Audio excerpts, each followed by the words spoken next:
محترم ناظرین، حضرت لوط علیہ السلام کی قوم ایسی گزری ہے جس قوم نے نہایت بدکاری کا راستہ اختیار کیا۔ وہ ایک ایسے کام میں مبتلا ہوئے جس کی مثال اس سے پہلے تاریخی انسانی میں نہیں ملتی۔ پیارے دوستو، وہ تھا ہم جنس پرستی۔ ان کے مرد مردوں کے ساتھ بدفعلی کرتے، جنہیں موجودہ زمانے میں گے کہا جاتا ہے، جبکہ عورتیں عورتوں کے ساتھ اپنی نفسانی خواہشات کو پورا کرتی، جنہیں موجودہ زمانے میں لیسبینین کہا جاتا ہے۔ پیارے دوستو، یہ لوگ ایسے کام پوشیدہ یا ڈکے چھپے نہیں کیا کرتے تھے، بلکہ سرعام مجلسوں اور محفلوں میں منہ کالا کرنا اپنی شان سمجھتے تھے۔ اس آبادی کی خوشحالی دیکھ کر لوگ تجارت وغیرہ کی غرض سے یہاں آیا کرتے اور یہ لوگ انہیں دھوکے بازی سے لوٹ لیتے تھے۔ اگر وہ خوبصورت اور کم سن ہوتا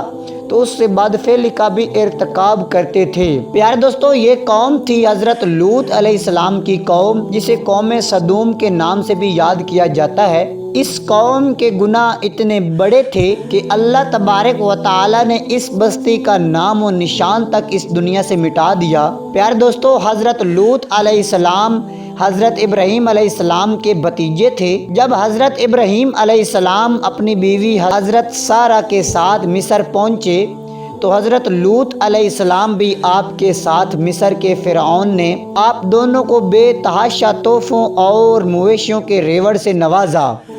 پیارے دوستو، آپ دونوں حضرات اپنے اپنے ریوڑ کے ہمراہ مصر سے نکلے۔ سفر کے دوران آپ کے چرواہوں کے بیچ لڑائی جھگڑے ہونے لگے۔ چنانچہ حضرت ابراہیم علیہ السلام اور حضرت لوط علیہ السلام باخوشی و رضا الگ الگ سمتوں میں روانہ ہوئے۔ حضرت ابراہیم علیہ السلام نے فلسطین کی راہ لی اور حضرت لوط علیہ السلام اپنے وقتوں کی خوشحال ترین بستی سدوم روانہ ہوئے۔ قوم لوط کے مسکن شہر سدوم اور امورہ بحر مراد کے ساحل پر واقع تھے اور قریش مکہ اپنے شام کے سفر میں برابر سی راستہ سے آتے جاتے تھے۔ اردن اور بیت المقدس کے درمیان مقام سدوم کے لوگوں کی ہدایت کے لیے حضرت لوط علیہ السلام کو مبعوث فرمایا۔ یہ علاقہ 5 بڑے شہروں پر مشتمل تھا اور سدوم ان شہروں کا دارالحکومت اور مرکز سمجھا جاتا تھا۔ پیارے دوستو، یہ زمین سرسبز و شاداب تھی اور ہر طرح کے غلے اور پھلوں کی کثرت یہاں پر موجود تھی۔ بیت المقدس اور نہران دن کے درمیان آج بھی یہ قطع زمین بحر لوط یا بحر میت کے نام سے موسوم ہے۔ اس کی زمین سطح سمندر سے بہت زیادہ گہرائی میں ہے اور اس کے ایک خاص حصہ پر ایک دریا کی صورت میں ایک عجیب قسم کا پانی موجود ہے جس میں کوئی بھی جاندار، مچھلی، مینڈک وغیرہ زندہ نہیں رہ سکتا۔ پیارے دوستو، اس لیے اس کو بحر میت بولتے ہیں۔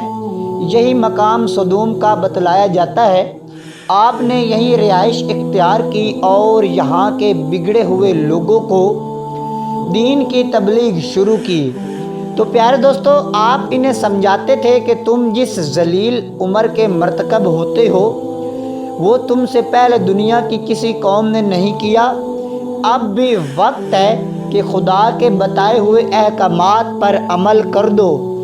خدا کے بتائے ہوئے احکامات پر عمل کرو، ورنہ اللہ کے بھیجے ہوئے عذاب کا نشانہ بنو گے۔ لیکن یہ لوگ اپنی مستی میں اس قدر مشغول ہو گئے تھے کہ حق اور صداقت پر مبنی باتیں بھی ان سے برداشت نہ ہوتی تھیں۔ تو پیارے دوستو، ان کی محفلوں اور تنہائیوں کا محور صرف ایک ہی عمل تھا، وہ تھی فحش حرکات اور فحش گوئی۔ وہ بھی اپنے ہم جنسوں کے ساتھ۔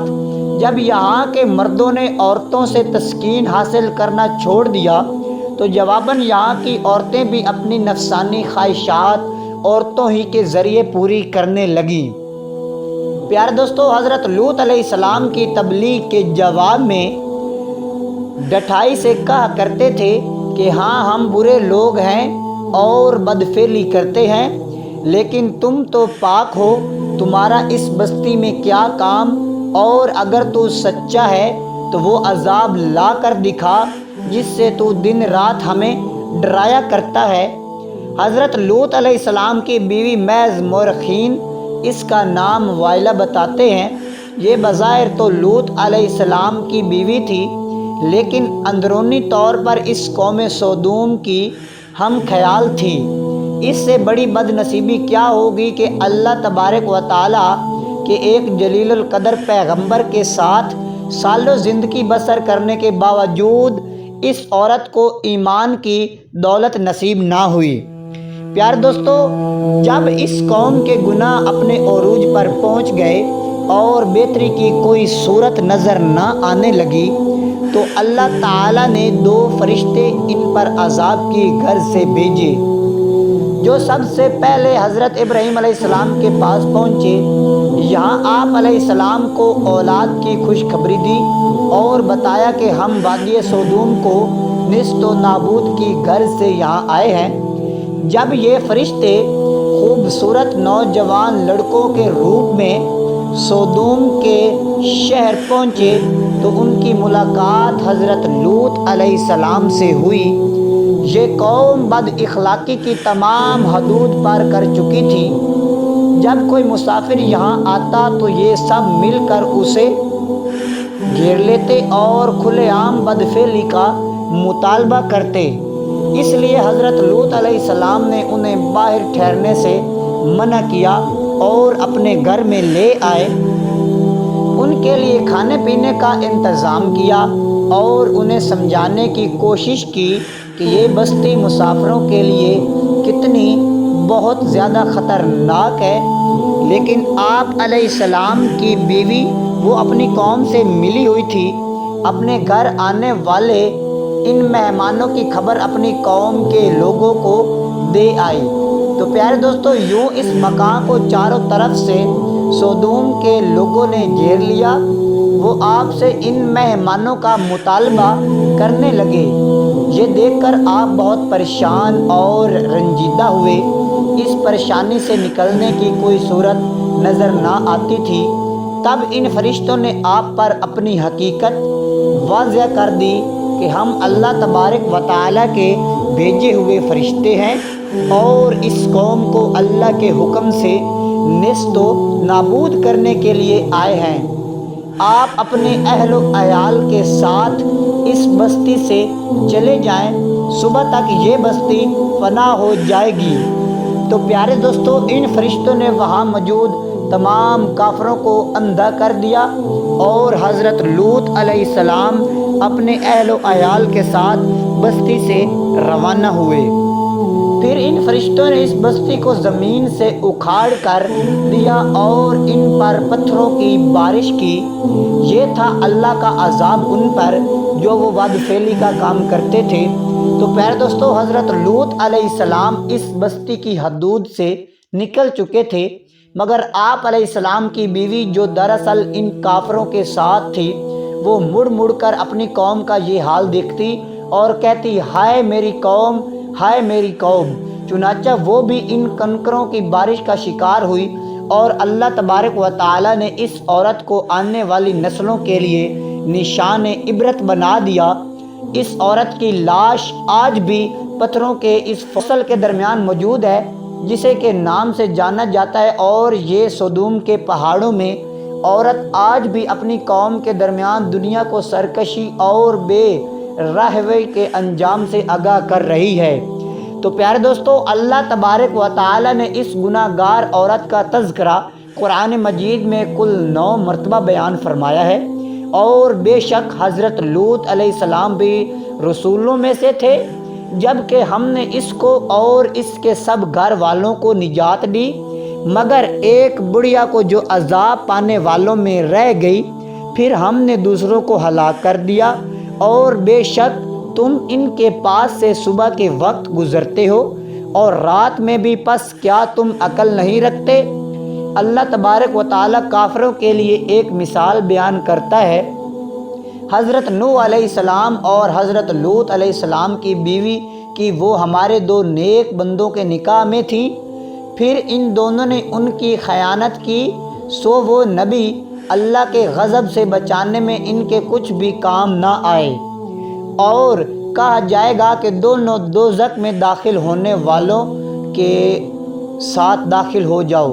حضرت نوح علیہ السلام کا تعلق حضرت آدم علیہ السلام کی 9ویں یا 10ویں پشت سے ہے، جبکہ شجرہ نسب کے حساب سے آپ حضرت ادریس علیہ السلام کے پڑ پوتے بھی ہیں۔ محققین کا کہنا ہے کہ حضرت نوح علیہ السلام نے عراق کے شہر ریف الدین میں تبلیغ کی، کیونکہ اس علاقے میں آپ علیہ السلام کی موجودگی کے آثار ملتے ہیں۔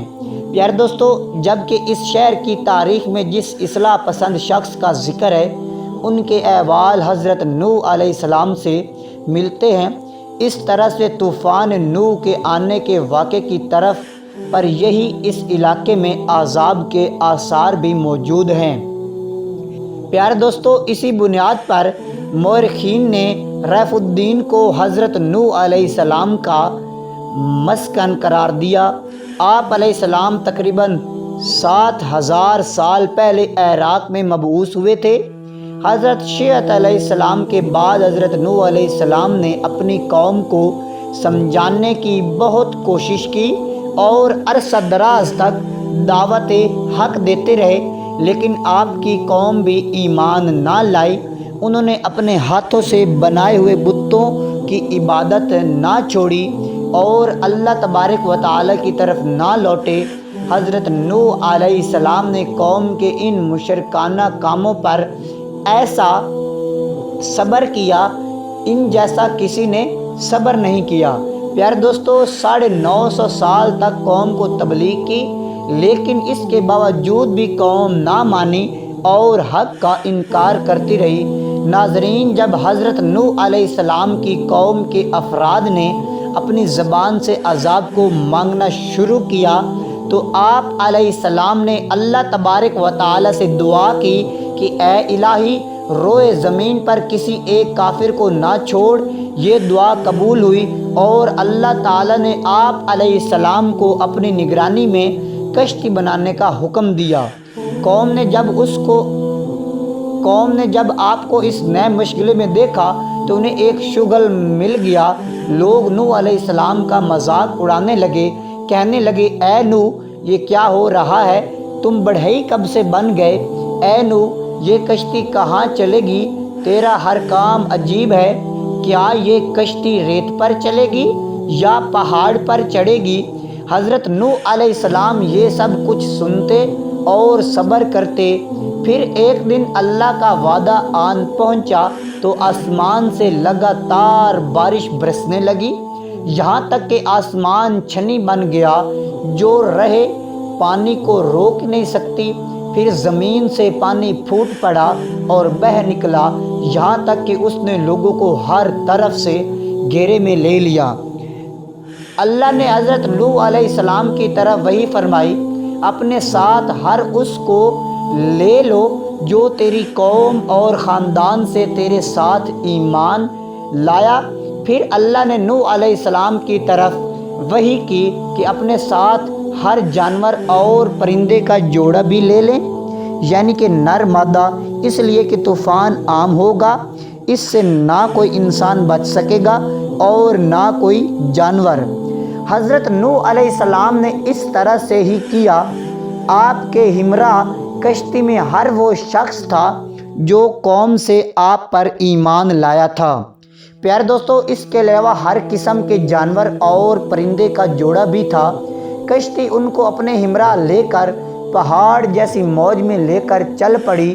قوم کے نافرمان ہر اونچی جگہ اور ہر ٹیلے پر اللہ کے عذاب سے بچنے کی خاطر چڑھے، لیکن انہیں کوئی پناہ نہ ملی اور وہ غرق ہو گئے۔ پیارے دوستو، ان قوموں سے ہمیں سبق ملتا ہے کہ ہمیں بھی اللہ تبارک و تعالیٰ کے بتائے ہوئے طریقوں پر عمل کرنا چاہیے اور ہمیں اپنی دولت، اپنی طاقت پر غرور نہیں کرنا چاہیے، کیونکہ ہمیں اپنی دولت پر غرور نہیں کرنا چاہیے، کیونکہ اللہ تبارک و تعالیٰ غرور اور تکبر والوں کو پسند نہیں کرتا۔ اللہ تبارک و تعالیٰ سے دعا ہے کہ اللہ پاک آپ کا اور میرا حامی و ناصر ہو، اور اللہ پاک آپ کو 5 وقت کی نماز ادا کرنے کی توفیق عطا فرمائے۔ آمین ثم آمین۔